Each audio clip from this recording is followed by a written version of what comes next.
This is a historical event for all of the veterans throughout Utah County. When we lost our home in Provo, it was no fault of the city.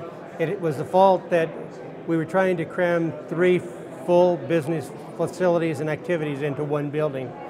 And because of the complex system of the city itself, there just wasn't any room for us to go.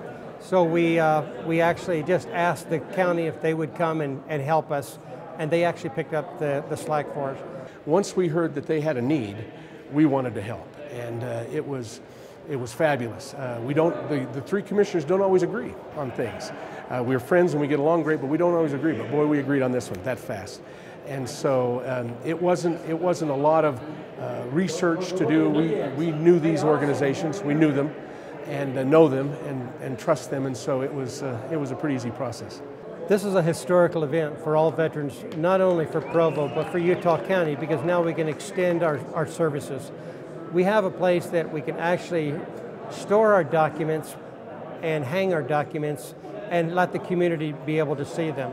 When you walk into 311, our office and our home, it is a reflection of all of the past services and members that have served this community since beyond the Spanish-American War. As a community, as a county as a whole, now we've got one place that people can go.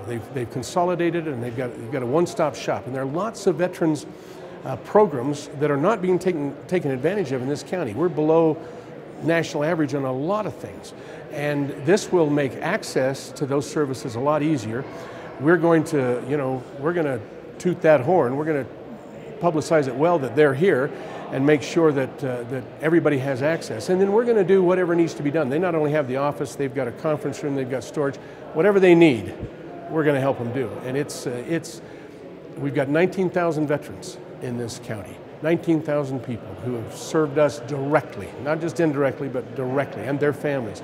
And those people have some needs. They have some needs, and they have earned everything we can give them and more. We have 19,000 veterans in the state of Utah. Provo alone, we have 118 members. We have a lot of veterans out there that needs to belong to an organization. Whether you belong to the American Legion, the DAV, or the VFW, we ask that you join a veterans organization. Join an organization who understands what you're going through. We can share those differences together. We are a brother of one, and as we said, we're battle buddies. Even though we're not in war anymore, we still want to cover each other's back and be able to protect and preserve our heritage and each other. I grew up in the Vietnam War era, and when those gentlemen came back, when those soldiers came back, they were spit upon. They were hissed and a byword.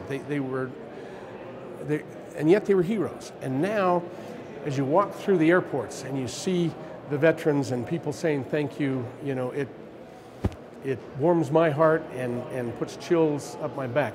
So what I would say to anybody who is watching is that honor those veterans, thank them.